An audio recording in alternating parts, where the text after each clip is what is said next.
Pada kesempatan kali ini, saya akan menjelaskan tentang gerak dan gaya, di mana pengertian gerak adalah perubahan posisi suatu benda terhadap titik acuan.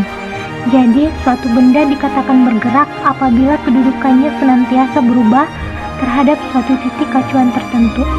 Misalnya, kita sedang duduk di atas mobil yang bergerak meninggalkan rumah. Apabila rumah ditetapkan sebagai titik acuan, maka kita dikatakan bergerak terhadap rumah. Hal ini karena setiap saat kedudukan kita berubah terhadap rumah. Apabila mobil yang ditetapkan sebagai titik acuan, maka kita dikatakan diam terhadap mobil. Jadi, gerak itu bersifat relatif bergantung pada titik acuan yang digunakan. Selanjutnya ada pengertian kecepatan, di mana kecepatan itu didefinisikan sebagai pergeseran tiap satuan waktu atau satuan pergeseran per satuan waktu, biasa dilambangkan dengan meter per sekon atau kilometer per jam. Untuk lintasan tertentu yang lurus di sepanjang garis S, jika waktu tempuhnya T, maka kecepatannya dirumuskan sebagai V sama dengan S per T dengan keterangan di mana V adalah kecepatan dengan satuan meter per sekon, S sama dengan jarak satuannya meter, dan T adalah waktu. Selanjutnya ada pengertian percepatan. Percepatan adalah tingkat di mana kecepatan benda berubah terhadap waktu. Benda yang memiliki perubahan kecepatan dinamakan memiliki kecepatan. Jadi percepatan adalah perubahan kecepatan waktu tiap satuan waktu. Biasa dirumuskan dengan A sama dengan V per T, di mana A sama dengan percepatan satuannya meter per sekon kuadrat, V sama dengan kecepatan dengan satuan meter, dan T sama dengan waktu dengan satuan sekon. Selanjutnya ada pengertian dari gaya, di mana gaya adalah suatu tarikan atau dorongan yang dikerahkan sebuah benda terhadap benda lain. Satuan gaya adalah Newton. Gaya dapat diukur dengan menggunakan neraca pegas. Besarnya gaya yang diukur ditunjukkan oleh jarum penunjuk yang ada pada neraca pegas. Gaya dapat dibedakan menjadi dua, yaitu gaya sentuh, di mana gaya sentuh adalah gaya yang bekerja pada benda akibat adanya sentuhan. Contoh dari gaya sentuh antara lain gaya otot dan gaya gesek. Yang kedua adalah gaya tak sentuh, di mana gaya tak sentuh itu sendiri adalah gaya yang bekerja pada benda tanpa adanya sentuhan dengan benda tersebut. Contoh dari gaya tak sentuh antara lain gaya gravitasi bumi dan gaya listrik.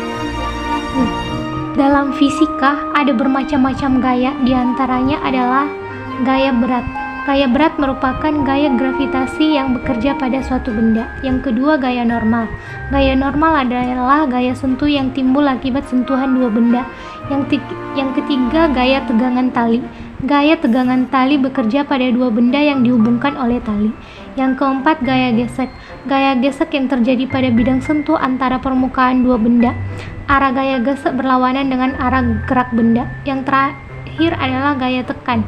Gaya tekan merupakan besarnya gaya tekan tiap satuan luas permukaan.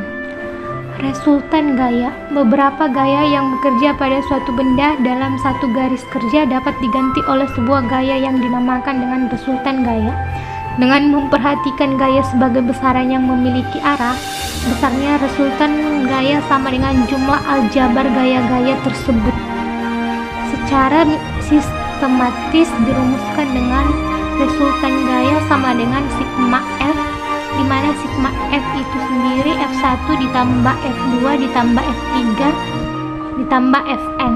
Selanjutnya ada hukum Newton. Hukum Newton pertama berbunyi, jika resultan gaya yang bekerja pada benda sama dengan 0, maka benda yang mula-mula diam akan tetap diam, dan benda yang mula-mula bergerak harus beraturan akan tetapi bergerak lurus beraturan. Hukum Newton kedua berbunyi, percepatan yang ditimbulkan oleh gaya yang bekerja pada benda berbanding lurus dengan besar gaya dan berbanding terbalik dengan massa benda. Hukum Newton ketiga yang dikenal sebagai hukum aksi reaksi berbunyi, jika benda pertama memberikan gaya pada benda kedua, maka benda kedua akan memberikan gaya yang besarnya sama tetapi arahnya berlawanan. Secara matematis dirumuskan dengan F1 sama dengan min F2. Selanjutnya ada gaya gesekan. Jika kamu meluncurkan sebuah buku di atas meja, gerak buku semakin lama semakin pelan, dan akhirnya buku tersebut akan berhenti. Sebuah gaya tak terlihat bekerja antara buku dan meja tersebut. Gaya itu adalah gaya gesekan.